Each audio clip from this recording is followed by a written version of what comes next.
Since it is Conspiracy Night, some people have been talking about Unit 731 a lot. I want to watch it, okay? Okay, my bad for the ADHD. Let's watch it real quick. Today, we're going to talk about the darker aspects of war. Yes, war is dark enough in itself, but as you'll know from some of our other shows, many despicable things happen in a war behind what we might call closed doors. We only need to look at the Nazi doctor, Josef Mengele, who conducted experiments on people that make your stomach churn. We might also look at the Nazi death marches, the massacres, the genocides, the torture of prisoners, and prisoners literally being worked to death. These things all happened during the Second World War, as did biological warfare and the testing of deadly agents on those captured by certain militaries. But today we'll focus on just one matter of total depravity during that war, in this episode of the Infographic Show, the horror of Unit 731. Unit 731 was Look at all the conspiracy theories hype. Let's go! Let's go! Conspiracies, yeah! I think if you get too deep into conspiracies too, this gives you a lot of validation. The fact that you know the truth and the rest of the world doesn't. Go get some money. Brainchild of the Imperial Japanese Army during World War II. It was a biological and chemical warfare research unit that conducted experiments on prisoners with the aim of developing deadly weapons. It's written that at its base in China, remember the Japanese were at war with China, around 3,000 men, women, and children were tested on. Most of these, we are told, were Chinese, but some of them were from the Allied nations, the Soviet Union, Korea, and Mongolia. The unit lasted until the end of the war in 1945, and it's written it had ample funding from the Japanese government. Okay, so this unit was developing dastardly weapons, and it needed to test those weapons on people first. But other tests were also done, related to trying to understand what the human body could endure. That way the Japanese military might better understand what its own soldiers could go through. The cold. One of the many things soldiers had to put up with during the war was cold, and cold did kill a lot of people. At Unit 731, they wanted to understand just how cold someone could get and still survive. The website unit731.org tells us some human test subjects were taken outside during the harsh winter until their limbs froze off for the doctors to experiment how best to treat frostbite. The New York Times, which had testimonies from people who had seen the horrors of this unit, wrote that these people would be taken outside. I don't think we'll ever know how many human experiments they did during World War II. And guards would throw water on them until they saw the victim had frostbite. Sometimes, wrote the newspaper, the guards would hit the arm of the prisoner with a stick, and if he heard something like a wood against wood sound, he knew the arm was totally frozen. What happened next is the doctors would use various methods to try and unfreeze the arm or other body part. Sometimes the prisoner would be left alone to unfreeze, sometimes warm water would be thrown on him or her, and sometimes much warmer water. The Japanese doctors, according to the Times, concluded that the water over 100 degrees Fahrenheit, but never more than 122 degrees Fahrenheit, worked the best. Vivisection. The Japanese... It's not much of a conspiracy, though. We know that during World War II, they were trying so badly to win, they didn't give a They just threw all the morals out the window and did human experiments. And they probably learned a lot that we'll never even figure. Like the amount of research the Nazis were doing during World War II is probably never going to fully be uncovered.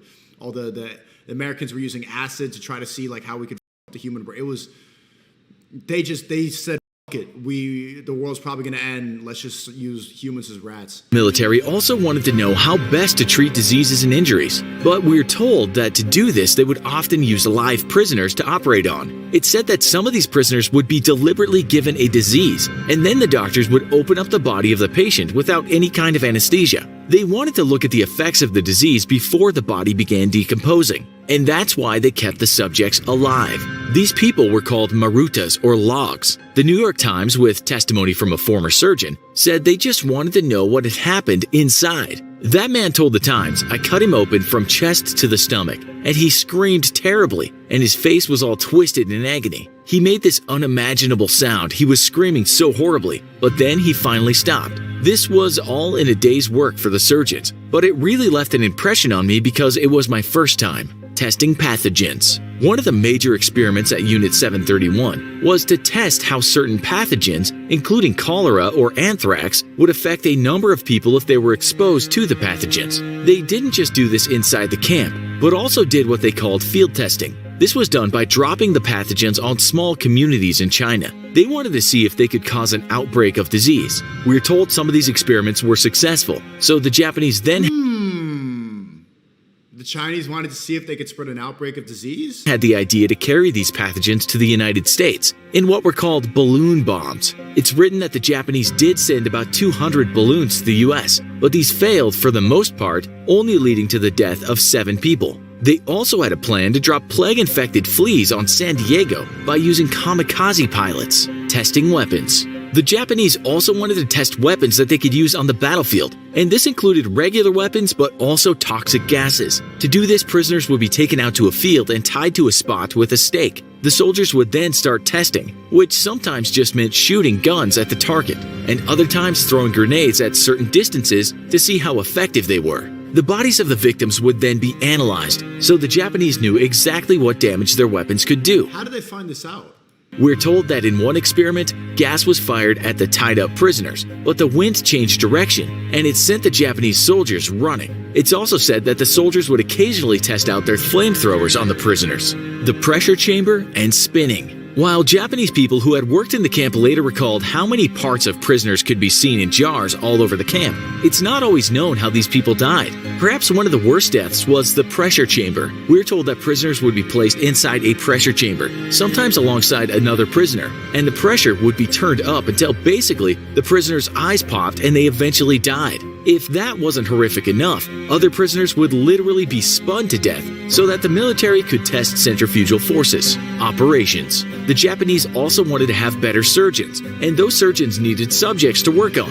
One report we found tells us how one subject was given an appendectomy. After that, his arm was removed, and after that, he received a tracheotomy. This all took about 90 minutes, and when the doctors were done, they just killed that patient. The man who did these surgeries was, at the time, a student doctor. He told the media that he had no idea what to expect. Why the f*** would you tell this to the media? When he was told he was going to China to practice surgeries, spreading syphilis. This is the testimony from a worker at Unit 731. Infection of venereal disease. Yeah, it's facts. He's speaking like he's teaching about clouds, but he's talking about people getting their arms severed off and getting shot in a field. By injection was abandoned, and the researchers started forcing the prisoners into sexual acts with each other. It's said that if the pair refused, they would be shot. At other times, children were infected with the disease. The reason this happened was so those infected prisoners could be vivisected at various stages of the disease, and the doctors at the camp could better understand how it affected a person's organs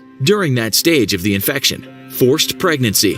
It's said that female prisoners would be made pregnant by force so that the doctors could understand if the disease was passed to the child. They also wanted to know what damage a disease may have caused the woman's reproductive organs during pregnancy. It's said that guards would just take women and do this, even to those already injured from other experiments. While many children were thought to have been born in the camp, it's said that none survived. One former soldier said, Someone in the chat spamming some schizo. This is fake. Japanese are nice people. This is fake. Japanese. Okay, just because you typed it 4 times, yes, Japanese are nice people, but in war, anything goes. And they probably did it. I mean, the Americans did it like this, the Nazis did it like this, the Japanese probably did it like this.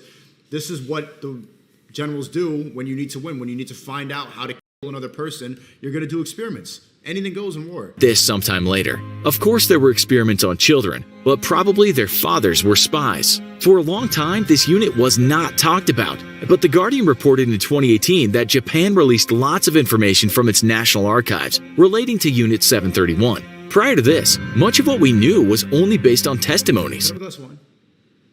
Yeah, thanks. No one has denied what we've talked about today did not happen. But there are more reports that tell us smaller experiments also happened. These included people being exposed to dangerous levels of radiation, being injected with the blood from animals, being injected with seawater, and also being burned alive. It's said during the war the Americans knew about the camp, and after they granted immunity to the physicians of Unit 731 if they shared all their findings with the US military, as some of those findings might be useful, and the US didn't want the Soviets getting hold of the research. We'll leave you with a... Thank you, chat. It's correcting them. Japanese don't even have an army today because of their past crimes. Wicked even said Japanese definitely weren't nice back then. IDK bro spamming it. Yeah, they were part of the Axis powers. They 100% were evil back then. Right, yes, of course they're nice people now, but you need to question a lot of the stuff you believe in because people are capable of doing this in dire circumstances. Comment made by a former Unit 731 worker when he was contacted some years later. I don't want to think about Unit 731. 50 years have passed since the war. Please let me remain silent. Do you think anything like this could happen again? How do you... Of course, it's happening in China right now in Minecraft.